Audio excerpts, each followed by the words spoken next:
Live from 42nd Street, this is the Pix 11 Morning News. All right, welcome back, everybody. Nice day on the way. We're going to talk about that in just a minute. We thank you for starting your weekend with us on this May 6th. I'm John Muller. Yeah, I'm liking these temperatures that are me supposed too. to get up into the 70s finally. I'm Kirsten Cole. Happy Saturday. Let's talk some serious business here. It's a hard fact of life for most of us. 5 days of work, right? 2 days of rest. How would you like to have a 4-day work week? A lot of us would say amen. A new study finding this growing trend not only beneficial to workers, but it's also good for the bottom line of companies. That's right. Monday through Thursday, Tuesday through Friday, maybe an extra day off in the middle. Whatever it is, the different 4-day work weeks can vary company to company, but all of them seem to have one thing in common: a positive impact for employees and employers. Take a look. It's been called the rat race for a reason, a 5-day-a-week scramble to make a living and build a career. Most of us barely have enough time to enjoy the fruits of our labor and personal responsibilities. But a new study might go a long way to accelerate a trend already underway: the 4-day work week. The new study followed almost 300 workers from 61 different companies in the UK from June to December of last year. It found the 4-day work week significantly increased job satisfaction, improved work-life balance, and reduced employee stress. On the company side, the results showed improved production quality, improved customer service, and a reduction in absences and sick days. Not surprisingly, most people on the street love the idea. Yeah, you get to sleep more. Yeah, I think it's good. I think a 4-day work week would be a little bit more efficient. An extra day can go a long way for a lot of people. I think the matter is getting the work done and not how many hours you're sitting at your desk. It sounds counterintuitive, doesn't it? But you can actually do more work in less time if you work a bit smarter. There's a kind of trimming of the fat. Are these meetings necessary? Is this travel necessary? This commute time necessary? Author Joe Mull has researched the 4-day work week extensively in his new book. He says the future is now. We know that about 40% of employers in the United States are either actively testing a 4-day work week option or are planning to in the year ahead. Of course, not every job or career is suited for 4 days, but the latest research shows in so many cases, it's a win-win for employees and employers. In the latest study, a whopping 92% of companies who experimented with 4-day work weeks plan on continuing them. Almost a third of the companies have declared the change permanent. 71% of employees reported less burnout and better mental and physical health. By granting them better quality of life, you're going to have higher retention, lower turnover, and for sure, higher levels of commitment. All right, well, for now, the 4-day work week might not be too widespread, but it's an experiment that is growing globally. Small and mid-sized companies, they're leading the charge, and the larger companies are starting to pay attention. All right. What do you think? What extra Sign day? me up. Sign me up. Monday through Thursday. How's What that? extra day off do you want? So at 8:32, Governor Hochul meeting with labor unions, lawmakers in New York City to celebrate the state's budget being passed. They're touting programs that they say are going to make living in New York more affordable.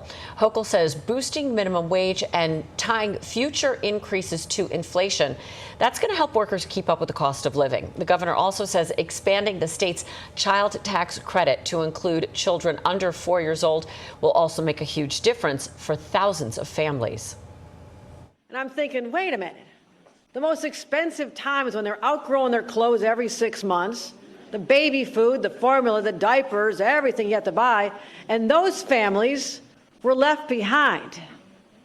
So I said, no more, no more. All right, the minimum wage hike, that's getting some mixed reviews. Progressives say it should go to $21 an hour instead of $17 in the budget.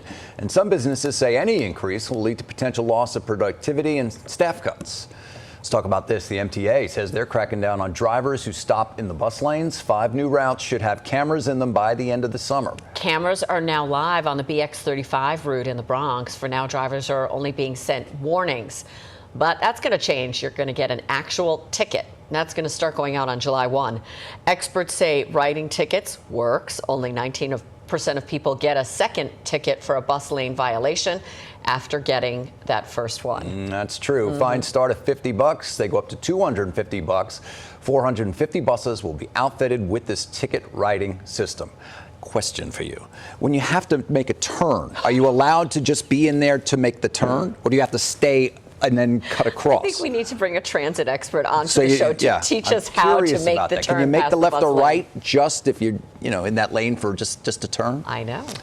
All right. Meanwhile, the New York City Department of Transportation, they have announced a new website to report double parking and blocked bus lanes and bike lanes. The hope is that New Yorkers are going to help point out where parking problems exist so the DOT can fix it. The platform lets users pin a problem location and then add comments. The DOT then uses this information to figure out where additional loading zones should be citywide. If you want to check out the platform, go ahead and look at nyc.gov/loading feedback. It sounds like they're deputizing people. It sure does. Right? All right, Mayor Adams extending a water bill debt forgiveness program. He says it'll be available until the end of May. He's also shared some future plans regarding this initiative. We're going to continue the outreach that we have been doing, but we're also going to really partner with our local electeds so they can do an analysis within their districts to see who needs to be part of the NSC program. Well, the mayor says paying your water bill allows the city to maintain and upgrade critical infrastructure that's needed to keep the rates low overall.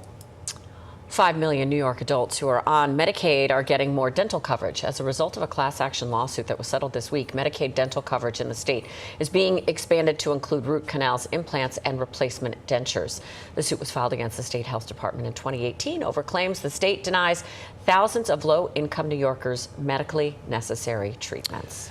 Federal officials, they are focusing on the pros and cons and even possible regulations surrounding the use of AI technology. The White House bringing together AI tech leaders from big companies like Google and Microsoft for the second time in just a month to discuss the implications of the tech. DC's Raquel Martin speaking with the president's science advisor about how they're handling the matter. The White House is rolling out new initiatives to bring the government up to speed with artificial intelligence. This is a very powerful technology. Aarti Prabhakar is a top science advisor to the president. Like many Americans, the president has experimented with ChatGPT. Thursday, the president and vice president met with AI tech leaders at Google, Microsoft, and OpenAI in a closed-door meeting. Together, they're making commitments to ensure that technology is used for good. The administration also announced millions for research. I think it's essential so that we understand how we can protect the American people. But Olga Axelrod with the ACLU says the American public needs less talk and more action. We cannot rely alone on voluntary measures. She says the White House and Congress must take more drastic steps to ensure AI does not harm the public. There absolutely needs to be more urgency when it comes to the dangers posed to civil rights and civil liberties. The White House says it is actively talking with members of Congress about policy solutions. But Republican Senator John Cornyn says right now, lawmakers are focusing on learning. I don't think we ought to kill innovation in technology by over-regulating based on a misunderstanding. The White House says it will continue to pressure tech companies to adopt better practices and is urging Congress to better protect Americans' data. In Washington, Raquel Martin. All right, well, we have been waiting for a day like today. So gloomy for a long time. We're going to get 3 some months? sun. We're going to get it warm. It feels like it's been forever since the sun came out. Meteorologist Star Harvey here with just an incredible weekend, Star. Yeah, it feels like forever, but I can tell you that we're going to have a stretch of this nice weather, at least for the next few days. We're in the mid to upper 50s right now across most of the area, with the exception to Central Park at 52 degrees. Lots of sunshine there on the map. Our dew points are sitting pretty low, which just lets us know it's dry outdoors. Winds pretty light as well, moving primarily from the west-northwest at about 5 to 10 miles per hour. All is quiet and nice on our satellite and radar. At home there, we do show some of those showers sitting out across the Midwest. As for us today, outdoor type of day. Bryant Park is having a fair, and you'll notice temps looking good. Get out there, enjoy some arts and crafts, some handmade items, food, live music. Of course, I'll have more details on how long this beautiful weather sticks around. For now, back to you. All right, Star, thanks. Well, when you think about farming, New York City doesn't really come to mind, but there is an effort to change that. While we may not have giant fields to plow, we do have our rooftops. Greg Mocker takes us inside this growing industry. See the sizzle. Prepare that peel. Check the chop. Figuring out what to eat begins at the grocery store. It can be tasty when some of the ingredients for a homemade specialty are homegrown. This may not be the green that comes to mind when you think of big businesses in New York, but urban farms based in the boroughs have been sprouting up inside and on top of buildings across the city. Most of this is sold within like a 10-mile radius. 2 stories up with Viraj Puri, the co-founder and CEO of Gotham Greens. The company's been growing in Brooklyn for more than a decade. This was one of the early examples of commercial-scale urban farming in New York City. No dirt or soil is involved. This uses less water than traditional farming, takes less time. The water is providing all the nutrients that the plants need, and we're able to grow really healthy, great-tasting, nutritious lettuce in about half the amount of time that it would take to grow in the field. Now that's a lot of lettuce on top of a building at the corner of 3rd Street and 3rd Avenue in Gowanus, Brooklyn. But there are other facilities that are 10 times this size. This was a toy factory in Queens, where Gotham Greens grows produce and herbs. Now how about some mushrooms? This farm can grow up to 3,000 pounds a week. Adam DiMartino is inside the farm, off Flushing Avenue in Williamsburg. You wouldn't know it from the outside. It says Smallhold. And inside, mushrooms bring new life to the old shop building. With the density of the population, what you want to find is where can you fit the most caloric density or the highest value crops into the nooks and crannies of what already exists, this infrastructure. The one rack behind him can produce a couple 100 pounds of mushrooms in about 10 days. The city of New York has been watching the growth of urban agriculture. Now there's a new office for it within the mayor's office. Urban ag is as diverse as the city and New Yorkers ourselves. Kiana Mickey is the director of the mayor's office of urban agriculture. She focuses on coordinating resources and plans. I really kind of see it as how do we use urban agriculture to improve the social, cultural, and ecological footprint. The taste is the ultimate test. So look at this beautiful golden brown color. Chef Wame Biarne says local ingredients add a special zest at his culinary studio, local restaurants, and your meals. In the case of New York, we have food growing in our roofs, we have food growing in our gardens, and I think that's a treasure that we have. Greg Mocker, Pix 11 News. Never Some know super cool technology. What's behind a door or on a rooftop? Way better than AI. That stuff gives me the creeps. This is just great, right? So check this out. Con Edison has said goodbye to 2 fossil fuel burning plants. Find out how to switch to renewable energy and how it's going to benefit all of us. Plus a special celebration at the Bronx Children's Museum. They have welcomed the First Lady Jill Biden, Supreme Court Justice Sonia Sotomayor, the reason behind the visits, and how the community is reacting. Welcome back at 8:45. Con Edison has shut down the power plants in North Queens that use fossil fuels. The utility company built a 6-mile-long transmission line that runs underground now, carrying renewable electricity. Yeah, the cable starts at the upgraded substation in Long Island City and ends at the substation in Corona. The power plants, also known as peaker plants, they operated mainly when demand for power was very high, such as during heat waves, but not anymore. Peaker plants are typically older fossil fuel burning plants with high emissions. And so these transmission projects will allow us to retire those third-party owned peaker plants. Con Ed also working on the same projects in 2 more boroughs. Substations in Brooklyn and Staten Island will get the same treatment, and then neighbors, of course, are going to benefit from having cleaner air without all those emissions. Very good.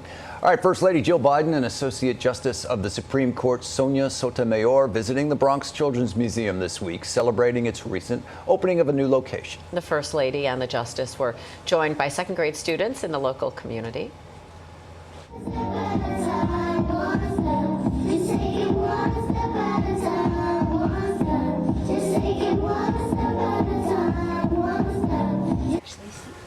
Until now, the Bronx was the only borough in New York City without an educational and cultural facility geared solely to our youngest members. These VIPs are why we opened and we built this museum that show the cultures and the music and the dances that we see here in the Bronx. All right, the museum's former location, they engaged more than 125,000 children since opening in 2010, and now they're happy to reach a new community as well. Very nice. Any place to spark those young minds. That's a beautiful thing. Talking about beautiful things, we have such a spectacular weekend, which we're so happy for. Yeah, we do. You know, today is just the start of it. It rolls over into the early parts of tomorrow. We do, however, have some rain following up late tomorrow evening, but today... Yes, and early tomorrow morning, they're going to be those type of outdoor type of days. Temperatures above where they should be, a good 5 degrees. But again, we will take it. I want to show you where we were yesterday temperature-wise. We did come in the 60s, so a little bit closer to seasonable. Our warmest temperature there at Central Park yesterday, 66 degrees, as well as down in Newark. And our coolest of the list here goes to Bridgeport at 59 degrees. Today, we're expecting to be a good 5 degrees above yesterday's highs. We're landing in the lower 70s for the city. We're expected to be at 71, 68 in Andover, Princeton coming in at 70, Islip at 67, and out in West Hampton, 64 degrees. Now, our New York Mets taking on the Colorado Rockies today at Citi Field. This game happening at 4:10 there, and you'll see today is going to be the perfect day to be out at the ballpark. Temperature-wise, we're expecting from the 1st through 9th inning to be in the upper 60s, low 70s, lots of sunshine, and again, those temperatures really nice to be out there and enjoying that game. Air quality wise, we're expecting to be in that good zone, 42. Lows tonight shifting down to the upper 40s. We'll be in the low 50s across a lot of the area. We're talking portions of not just our boroughs, but also out along Long Island there. 51 for Islip. Now today, again, we're shooting for a high of 71 degrees. Beautiful skies.